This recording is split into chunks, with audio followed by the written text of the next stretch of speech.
Hello everyone, today I will show you how to change language in Google Chrome. And here's how it is done. Open the Google Chrome app on your iPhone. Tap on the three dots icon, drag the toolbar slightly to the left to reveal more options. Then tap on the gear icon to open settings. Scroll down to the bottom of the settings page and tap on languages.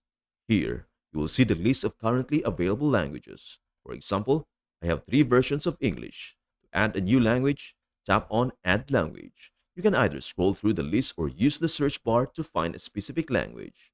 For instance, if I want to add Filipino, I simply select it and it will appear in my list of languages.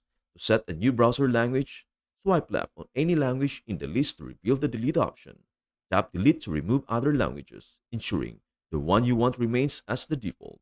And that's everything you need to know about how to change language in Google Chrome. Before we end, may I humbly ask you a favor? Please do like, share, and subscribe to our channel. This means the world to us.